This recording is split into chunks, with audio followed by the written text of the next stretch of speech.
कहाँ कैसे रखता है पाप पुण्य का लेखा जोखा। कौन कहाँ कैसे रखता है पाप पुण्य का लेखा जोखा। ओढ़ के चादर तू गुरूर की, ओढ़ के चादर तू गुरूर की, देता अपने आप को धोखा। कौन कहाँ कौन कहाँ कौन कहाँ कौन कहाँ। जब जग्गू जौहरी संकट में आता है ना, तो धर्म के मार्ग पर चलना शुरू कर देता है। बच्चे समझते हैं कि मैंने आपसे शादी पैसों के लालच में की है, और शायद उन्हें यह भी पता है कि मेरी कोख में आपकी संतान पल रही है। आपकी जिंदगी में कौन सा गम है? गम तो आपको छूकर भी नहीं चाहते, और मेरी भगवान से यही प्रार्थना है कि आपकी जिंदगी में कभी कोई भी गम ना हो। प्रभु, इन तीनों प्राणियों में अमर प्रेम की संभावनाएं दिखाई दे रही हैं। अब इन तीनों में से किसका प्रेम महानता को प्राप्त होता है, ये तो भविष्य ही बताएगा। सर को शहनाई सुनने का पुराना शौक है या अभी अभी? नहीं, ये सारे शौक पिछले जन्मों से लेकर आए हैं वो। कृति, मैं चाहता हूँ कि आज रात तुम मेरे साथ एक डिनर पर चलो। हमारे बड़े करीबी हैं, यूँ समझो कि फैमिली मेंबर जैसे हैं। उन्होंने मुझे डिनर पर बुलाया है, और वहाँ तुम्हें एक जीवंत किरदार मिलेगा। जी सर, मैं ज़रूर चलूँगी। तो ठीक है कृति, ये फाइल यहीं पर छोड़ जाओ, मैं सुकून से पढ़ूंगा। आज मुझे ऑफिस जाना है। हम शाम को यहाँ से साथ ही चलेंगे शकुंतला देवी के घर। ओके? जी सर, मैं चलती हूँ। ओके। ये अब कौन सा नया खेल अचानक शुरू हो गया? हाँ ईश्वर, अब कौन सा स्क्रीन प्ले लिख रहा है तू? ठीक मेरे सामने तूने मेरा एक प्रतिबिंब, मेरी एक छाया को लाकर क्यों खड़ा कर दिया? कौन है ये अजनबी लड़की? कौन?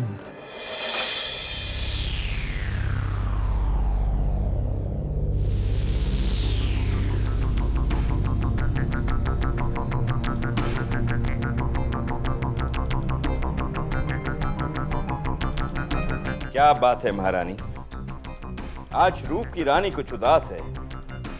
आज हमारा कोट उतारा, ना थकान की फिक्र है।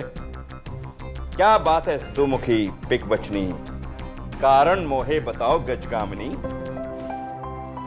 क्या है ये मुखी वचनी गामिनी? आज क्या क्या बके जा रहे हैं आप? कल बात हुई थी ना कि राजा दशरथ ने कोप भवन में जाकर कैकेयी के मांगे हुए वर दिए थे। आज मैंने ऑफिस में रामचरितमानस नाटक देखा, उसकी एक सीडी देखी, उसमें भी राजा दशरथ कैकेयी से यही कह रहे थे जब वो कोप भवन में बैठी थी वर मांगने। तो ठीक है आरसी साहब, आप भी तैयार हो जाइए वर देने के लिए। आज रूप रानी आपकी कोप भवन में आपसे वर मांगती है। मांगू मत, अब देहूं तो ही। मांगो रूप रानी, मांगो, माथा काट के दे दूंगा। मांगो। माथा नहीं आरसी साहब, आज रूप रानी हक मांगती है। अपने बच्चों, लाभ और भावना के लिए आपकी संपत्ति में से बराबर का हिस्सा। वो तो कब का दे चुका हूं महारानी। बेटे लाभ को चैनल का मालिक बना दिया, भावना को अस्पताल के सारे कागजात दे दिए। अब दामाद डॉक्टर ही खुद ही अस्पताल ना बनाए तो मैं क्या करूं इसमें? तो ठीक है, अस्पताल भावना के नाम से बनेगा, क्योंकि आपकी संपत्ति की हकदार भावना है, दामाद नहीं। नहीं, यह संभव नहीं है, क्योंकि भावना में अभी बचपना है। हाँ, मेरा दामाद थोड़ा संजीदा है, समझदार है, डॉक्टर है। अगर अस्पताल खुलेगा तो उसकी मर्जी से, और आज के बाद मुझे इस विषय में कोई डिस्कशन नहीं चाहिए।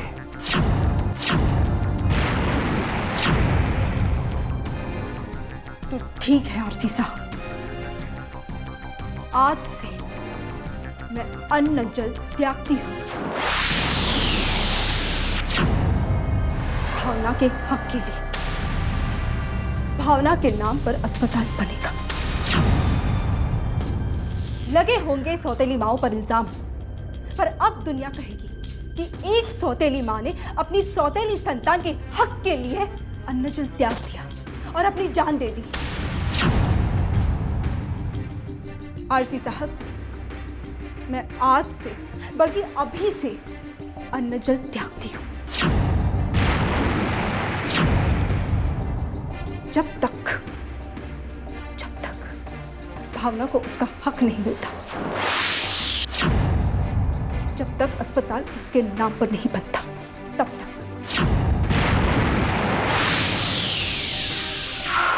अब मैं मंदिर जा रही हूं पूजा के लिए।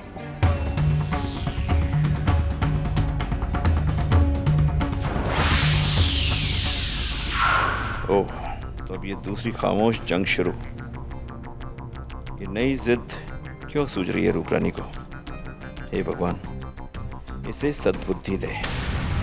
पाप पुण्य का लेखा जोखा, पाप पुण्य का लेखा जोखा।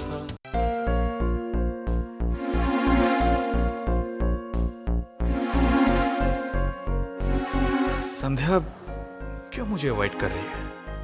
अब तो भावना भी यही है। इसके ताने उसे सुनने पड़ते थे।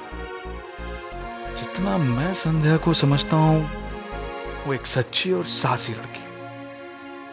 ना वो किसी से दब सकती है, ना हालातों से समझौता कर सकती। फिर क्या कारण है? चलो फोन करता हूं, उससे मिलकर पूछता हूं।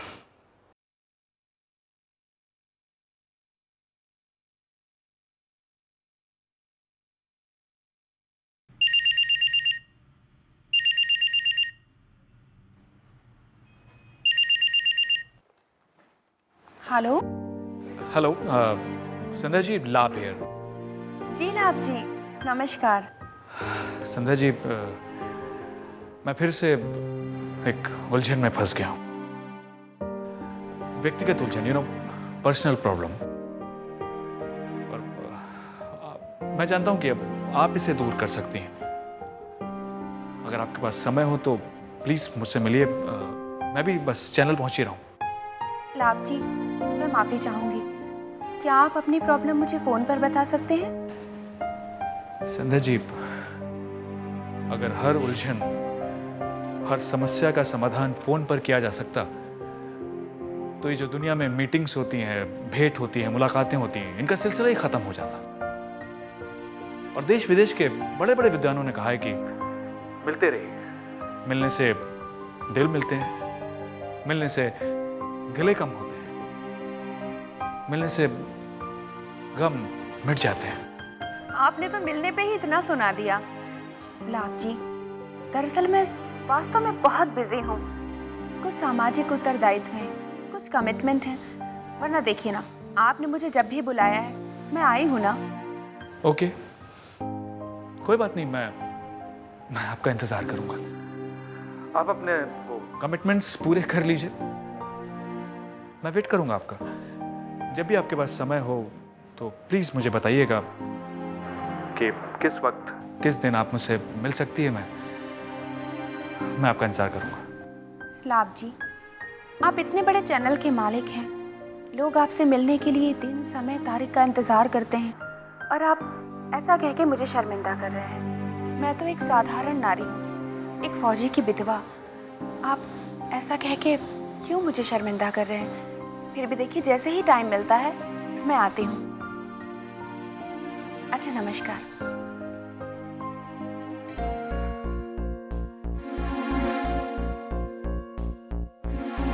आज भी संध्या ने बहाना बना दिया, पर वो मिलने से कतरा क्यों रही है? शायद इसलिए कि वो मेरी फीलिंग्स समझ गई। उसका प्यार, आज भी उसका पति कैप्टन राकेश है। पर अगर ये सच भी है तो संध्या को एक यादों के सहारे जीवन गुजारने के लिए मैं नहीं छोड़ सकता, नहीं छोड़ सकता मैं। पाप पुण्य का लेखा जोखा, पाप पुण्य का लेखा जोखा।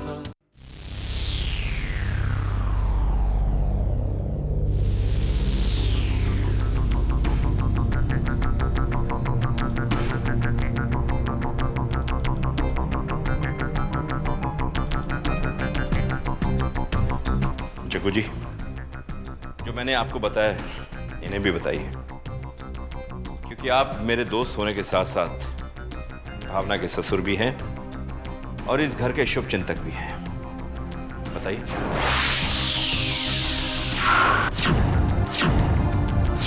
मुझे इस परिवार का शुभ चिंतक माना जाता है, इसलिए मेरा फर्ज बन जाता है कि दोस्ती निभाने और ससुर का फर्ज निभाने से भी बढ़ जाता है। मेरे कंधों पर इतना बोझ है जिसे मुझे निभाना पड़ेगा। पापा जी, आप पर हमें पूरा पूरा विश्वास है। बताइए जो बताना चाहते हैं। समझ में नहीं आ रहा कि इतना सस्पेंस क्यों क्रिएट किया जा रहा है। आखिर बात क्या है? और जो होना था वो तो हो ही चुका है। ला बेटा, मेरी भाभी, मेरा मतलब है नई भाभी ने अन्न जल त्याग दिया है,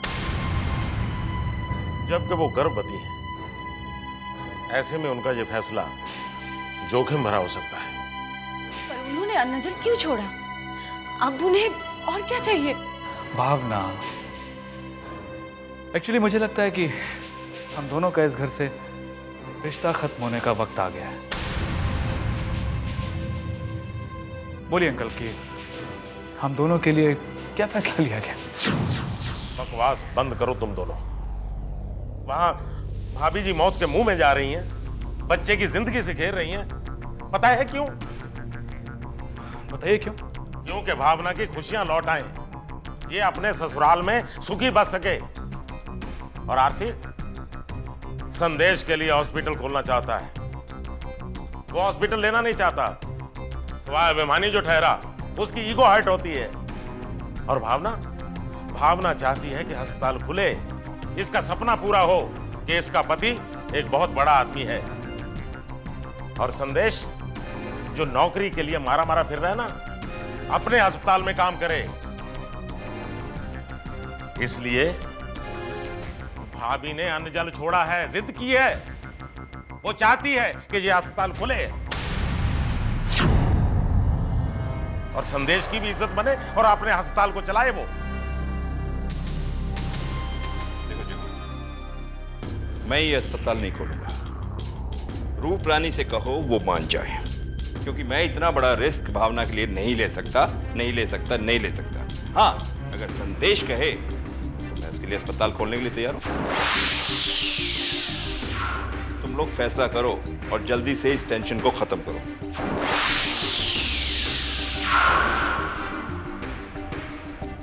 हाँ, तुम लोग भी सोचो, मैं भी संदेश को समझाऊंगा।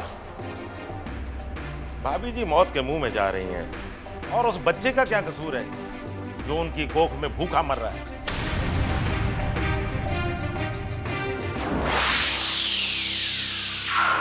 Good, very good. क्या डैड की नई वाइफ मेरे लिए सोच रही है? अब हॉस्पिटल जरूर खुल जाएगा।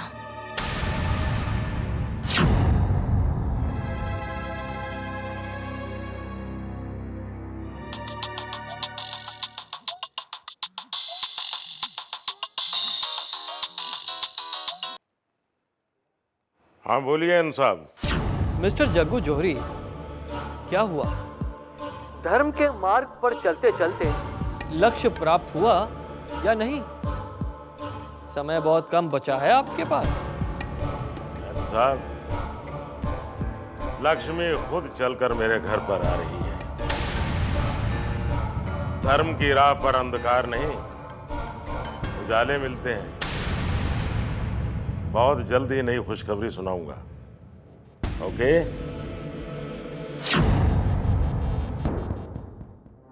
ये धर्म की राह पर कौन सा अधर्म हो रहा है? लगता है मायावी पापी जग्गू को कलयुग की मित्रता रास आ गई है। इसका तात्पर्य तो यह है कि अस्पताल खुलने में अब अधिक समय नहीं है। ये तो बड़े अनिष्ट का संकेत है। ना ना ना ना।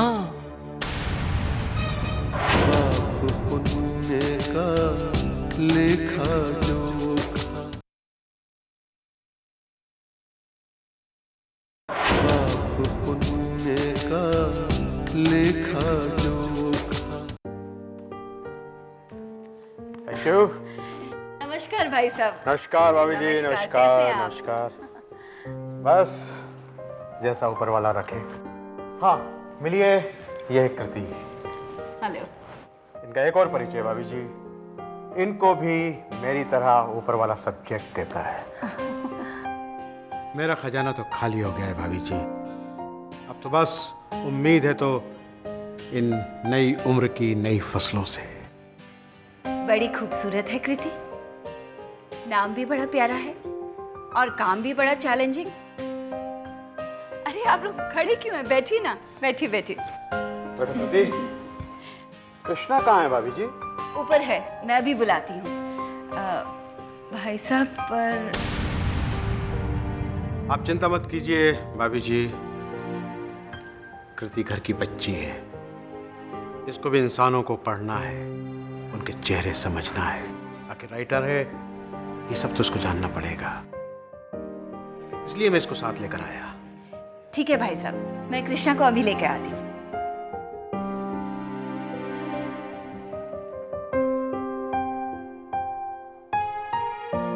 सर, आप हमेशा काम के बारे में सोचते रहते। आप मुझे यहाँ भी कुछ सिखाने लेके आए हैं? यही वक्त का तकाजा है कृति। वक्त को पकड़ के रखो। वक्त को पकड़ के रखोगे तो आगे बढ़ोगे।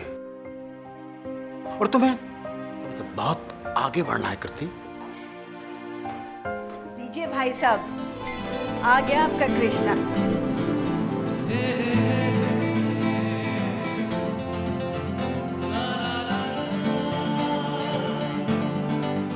Good evening uncle. Krishna Krishna Krishna, Hare Krishna.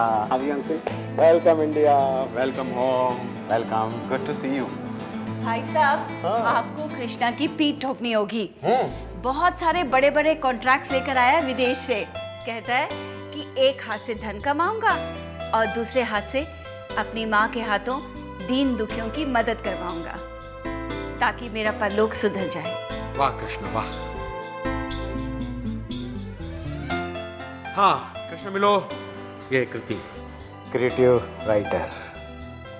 और ये कृष्णा, शकुंतला देवी का इकलौता बेटा। इसकी लाइफ भी बहुत इंटरेस्टिंग है। कभी टाइम मिलेगा तो तुम्हें बताऊंगा। मिलो। हाय। हेलो।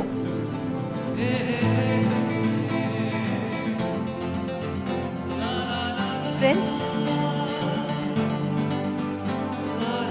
अभी नहीं।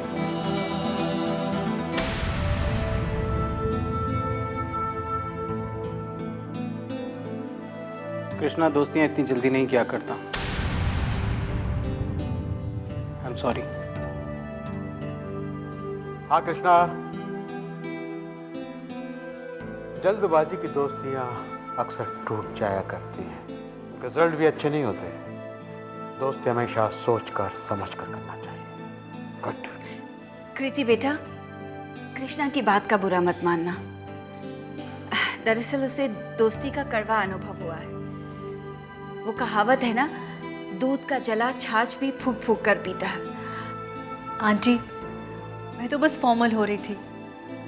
आप उस बात को इतना सीरियसली क्यों ले रहे हो? It's okay aunty. सुनो कृष्णा, मुझे तुमसे कुछ ज़रूरी बात करनी है। टाइम निकाल के कभी घर पर आओ, बैठेंगे। ज़रूरी बात? किस बारे में अंकल?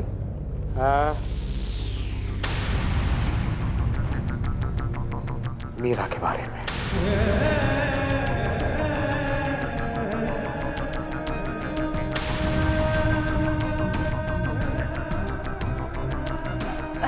भाई साहब आप छोड़िए ना ये सब बातें, चलिए डिनर आपका इंतजार कर रहा है। चलिए चलिए सब लोग, बहुत भूख लगी है, चलिए आओ। आइए आइए। चित्रगुप्त, यहाँ भी परिस्थितियां पवित्र प्रेम के अनुकूल नहीं है। दृश्य वही दिखा रहे हैं। कृति कृष्णा की ओर आकर्षित है और कृष्णा के हृदय पटल पर कोई अन्य नारी। यह आप ही की रची सृष्टि है प्रभु। मायावी पाप के कारण ही सही, कलयुग के कारण ही सही, आपको मानव जाति के कई कार्यकलापों का दृश्यावलोकन करना पड़ रहा है। परंतु मैंने तो युगों युगों से अमर निस्वार्थ प्रेम को कई कठिनाइयों से, कई कष्टों से जूझते हुए देखा है। उनका लेखा जोखा रखा है। ये तो प्रारंभ है प्रभु।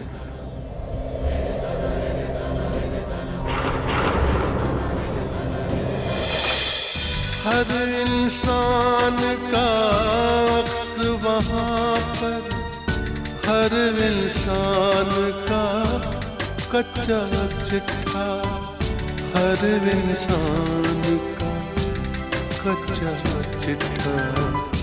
हाजिरी सबकी लगती एक दिन, एक पल में ही फैसला होता। कौन कहाँ